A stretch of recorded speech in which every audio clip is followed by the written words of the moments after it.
Hi everyone, thanks for coming back and joining us back here at the Betting League to see what we've got going on.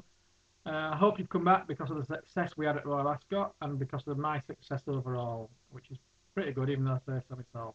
I just want to gloat a bit. I bought myself a nice little Astra convertible out of my winnings from Royal Ascot, particularly the TriCast that we had on the last race, which I had a nice touch on.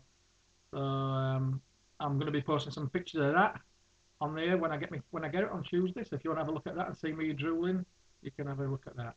Anyway, that's not what you're here for. You're here because you might want insight into today's racing.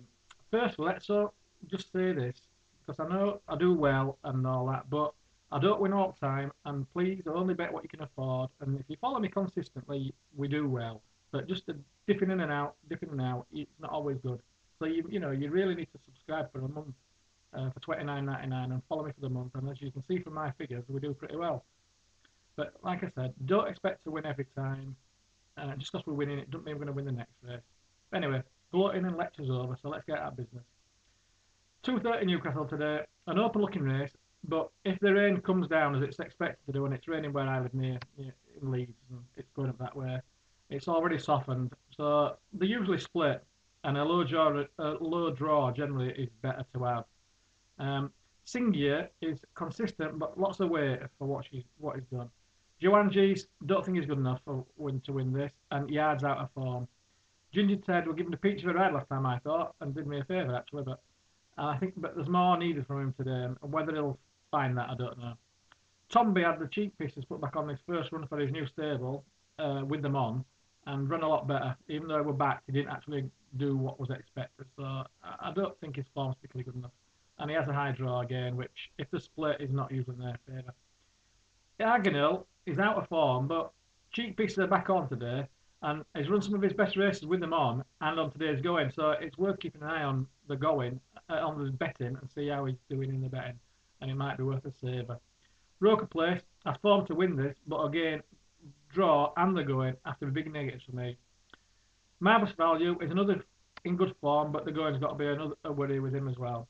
Two I like best are Misplaced Fortune, who's consistent, likely to come on for a seasonal debut, well drawn, and will like the going.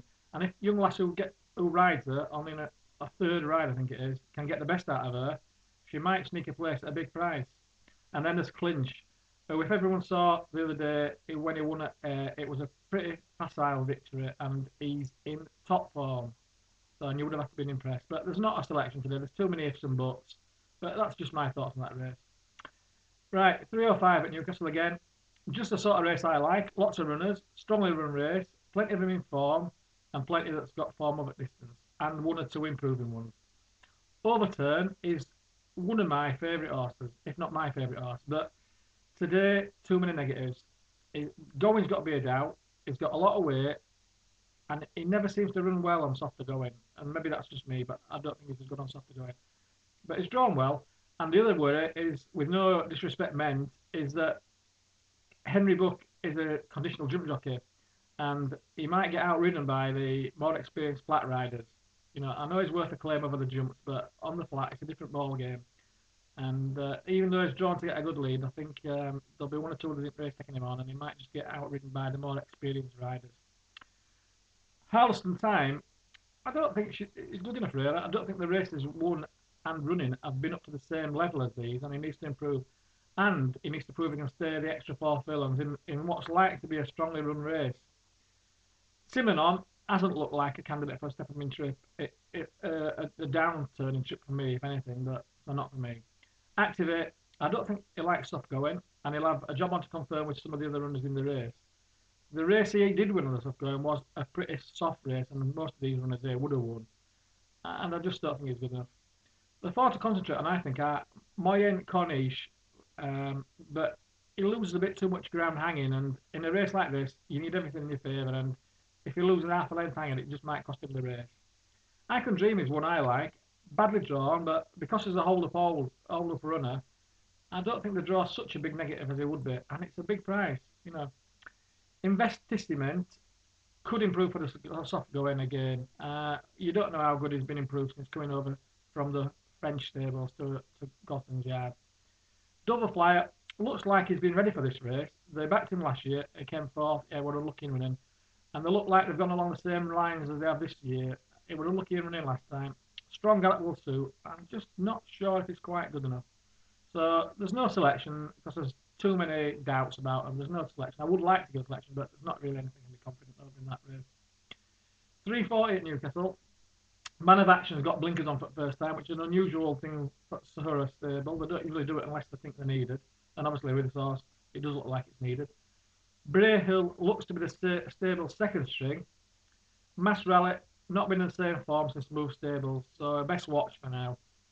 Dubai Dynamo is pretty consistent, but I still think he needs to find more to take this. Exhilarator won well last time. Not sure how good the form is, the way the race ran and the way the split. And he runs too many poor races for me to consider betting. He might win, but I don't think so for me today. Web out, again, consistent. He's moved from Tinkler Yard and ran his first race for his new stable last time. Run well, always runs a game race, but because he runs well, he doesn't come down the handicap much and usually finds one or two good. Vita Voltaire is in good form. This is the third race in 5 days and it might just come too quick. I've narrowed it down to just 4 runners what I think will win, but you need to put your hands in your pocket and subscribe the measly $29.99 fee for a month's worth of my selections. So please do that. If you don't want to do that, please have a look at the guys who are putting up some free selections on there. Some of these, they're pretty good. And for free, you know, they're pretty good and they're pretty worthwhile looking. Look back in again. See you later. Cheers.